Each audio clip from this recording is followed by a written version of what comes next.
It's hard to find good tasting meatballs in the grocery store, especially ones that are keto, gluten-free, or both.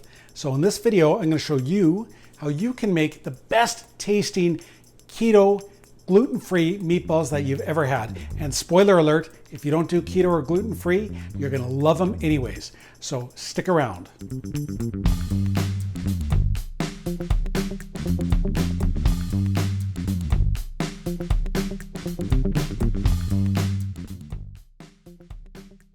Zach here from Scenic Sights and Bites. If this is your first time watching, welcome to our channel where we give valuable information on travel, food, and of course, the ketogenic diet. These meatballs are super easy to make and they taste great. You can serve them as a main dish or incorporate them into another dish such as spaghetti. Now, one of the reasons they taste so good is the cheddar cheese that I add in. Okay. Now that cheese adds to the magic flavor, but let me tell you something. If you're doing a dairy-free diet, don't worry about it. Eliminate the cheese and you're still going to end up with an awesome tasting meatball. So let's get started. Now you're going to need the following ingredients.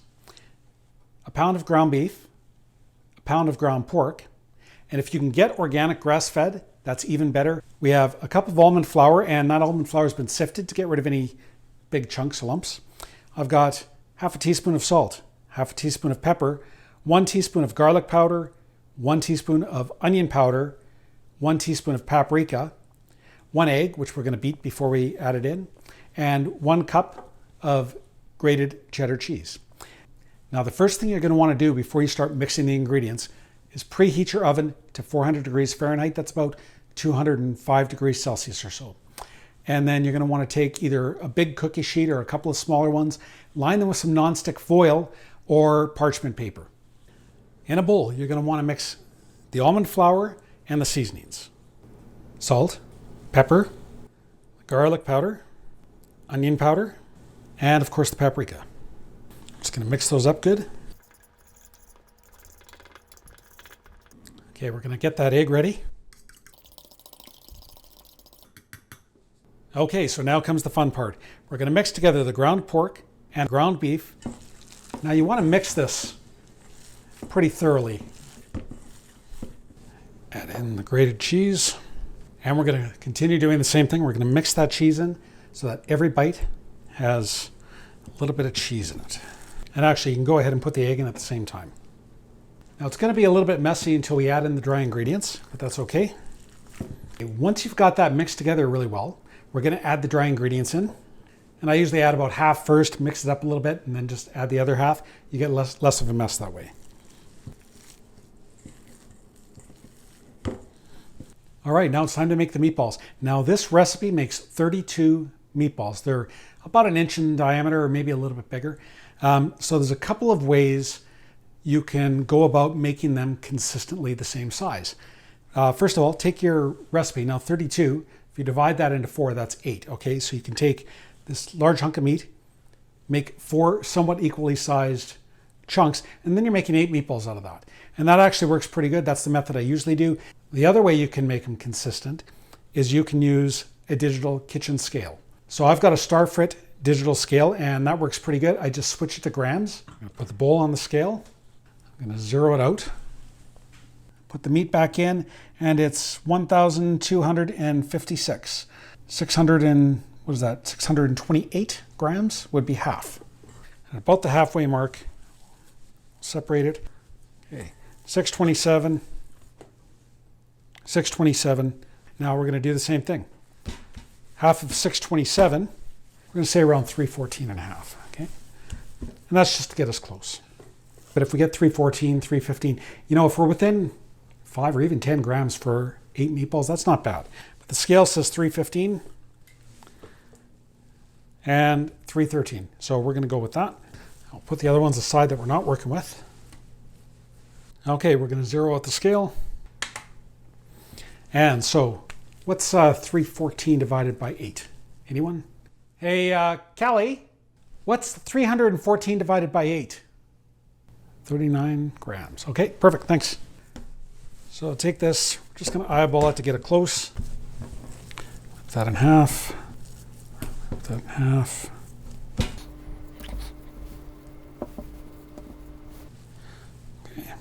42. Okay, 40. Now just roll them up between your hands until it's nice and round. It doesn't have to be perfect. And in this case, I'm using 2 baking sheets.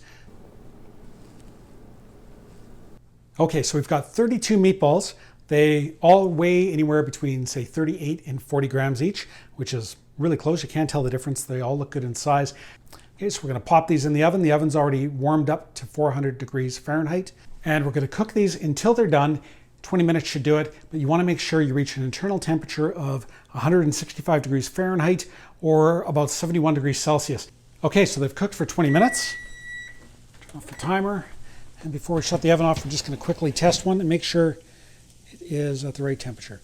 Now, if you've never used a thermometer before, you want to make sure it goes about halfway through and just keep watching until the temperature stops. And oh yeah, 84, 85. So these are definitely done, 86, 87 in fact. We probably could have got away with cooking them a little bit less. There we go.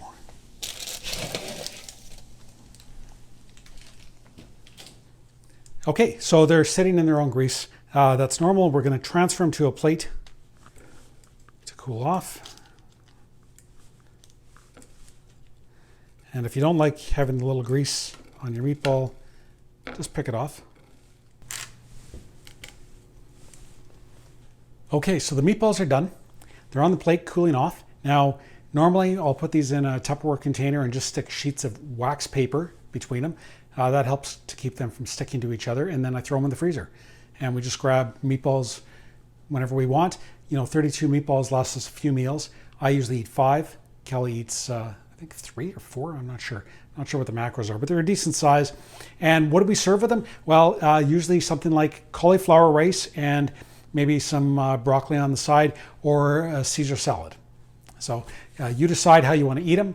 Or like I said earlier in the video, you can put these in spaghetti. If you're not doing keto, throw them in your regular spaghetti. It tastes great. If you're doing keto, make some spaghetti squash, some keto sauce, and throw the meatballs in, and away you go. You've got a fantastic meal.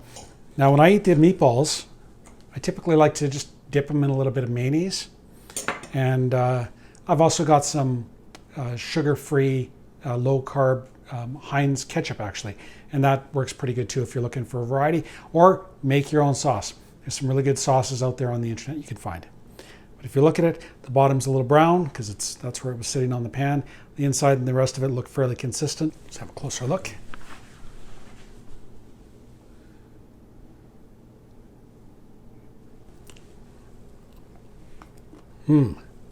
I just love these meatballs. In the description below the video, you're going to find a link to the recipe on our website where you can go and view it or download it for free. So let me know in the comments below if you tried these and if you think these are the best keto or gluten-free meatballs you've ever tried. If you got value from this video, do me a favor and hit the like button and go ahead and share it with anybody you know that might enjoy these. And for more easy cooking tips, travel tips, and of course keto recipes, be sure to click on that red subscribe button if you haven't done so already, and ding the little bell so you get notified every time a new video comes out. If you're interested in losing weight on the ketogenic diet, but you're worried you're going to miss out on some of your favorite foods, click on the link up here, and that's going to take you to some of my favorite ketogenic foods that I've made. You can also click on the link down there, and that's going to take you to another great Scenic Sights and Bites video. See you in the next one.